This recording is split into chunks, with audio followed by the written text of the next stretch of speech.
All right, if your partner is a keeper, how do you know? Are you thinking a goodbye is in the works? Well, in marriage, a day or a decade can make a huge difference when it's time to divorce. And here to share, commitment costs, family law attorney Lori Clark Viviano. And, you know, the last time you were on, we were talking about New Year's resolutions, and some people think it's to get healthy, lose weight, or whatnot.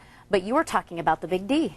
Well, you know, I think everybody, when they come into the new year, you should think about, hey, do I want to keep him or her, or do we need to put them on the diet list too? And not to be so you know, cold or cut or callous about it, but there is a certain mark if you get to that you're going to be paying for a long, long time if you decide to go your separate ways. Well, I think what, you know, everybody comes into my office and they'll say certain things, and so let's get the record straight, everybody. You know, if you're married 10 years and under, and, you know, I'm not going to say it's an absolute because the courts do have discretion to make a 9-year long-term marriage, to make a 10-year not a long-term marriage, but let's just use generalities. If you're married under 10 years, the courts tend to, again, they don't have to, there always is discretion, but they will usually have the larger wage earner have obligations of spousal support for half the length of the marriage. But once you tip over that 10-year mark, then that person has their hand in your pocket indefinitely. And there are rules such as remarriage, cohabiting, or the court makes determination they are self-supporting. However, stop and think about that. That's a huge difference between 9 years and 10 years. Right, and you say it, and I know that it's just so commonplace probably to you, but when I heard Lori say this, I went, what? I mean, just so to boil it down, if you've been married 10 years or more, the person who makes the more money in the relationship is going to be paying the other for the rest of their lives. Could be. Obviously could be. You know, my thing is this, you know, if you're happily married, then, you know, don't listen to this program. Keep on doing what you're doing. Go to Cancun or Canada. Yeah, why not? But I think, you know, if you're a man and you're at the 9-year mark and you're thinking, I'm miserable, this is not what I want to do, then, you know, this is the time to just make a New Year's resolution. Right. Or go see a counselor and, you know, see if this is a yes or no. And we're not, of course, we're not promoting, you know, divorce or ending your marriage, but what you're saying is you're promoting education and having all of the information that you need to make an informed decision. You know, I think everybody should make a decision with their eyes wide open.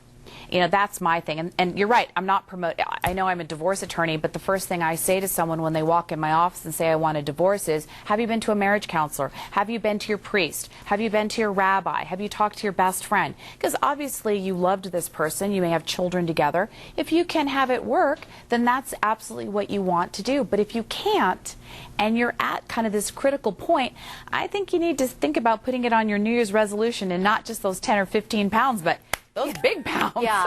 Well, and something that's so interesting to me, too, is it doesn't matter where you got married. If you got married in Minnesota or Alaska or whatnot, but you've lived here at least 6 months, then you were saying California rule applies. California rule applies. And, you know, that's another thing, too. You know, people, you know, I'm finding that since we have such an influx in San Diego, they'll say, I was married in Dubai, I was married in Pakistan.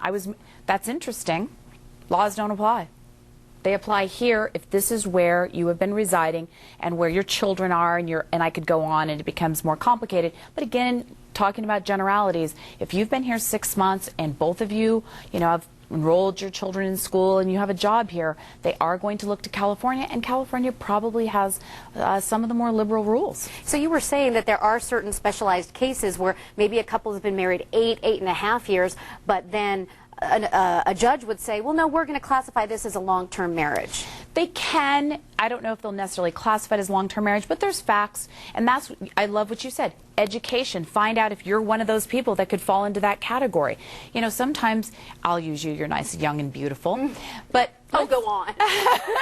But, you know, if you're, you know, healthy and all that, but let's say you've been married 9 years, 6 months, you've just been diagnosed with cancer, or you have multiple sclerosis, or you have something that, you know, is no fault of your own, and now this husband goes, you know, it's been nice, it's been real, but that for better, for worse, I'm not doing the for worse part.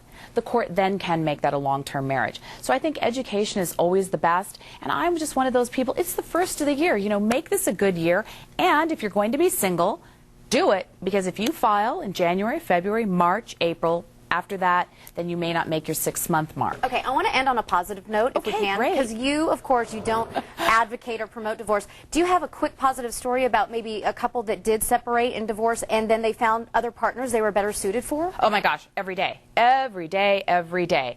I just think, this is not a dress rehearsal. My clients do great. They go on to be very happily married. I've had them happily married from 80 to 28, and I say, be happy. It's 2010. Go and be happy. I love it. I love it. Well, we had all your information up on the screen, and again, folks can get in touch with you. And, I think it's so wonderful because, of course, being a mom and being a single mom, you've gone through all this yourself, so you want to provide not only, all the education, but, the information and the compassion that people that may be going through a divorce are going to encounter. And by the way, my daughter Morgan is going to be driving in 4 months, and so I'm going to have to start dyeing my hair more frequently because it's really a scary concept. I understand. All right, Lori, thank you so much for being with us today, and have a great weekend. Hey, you too. Good to Thanks. see you.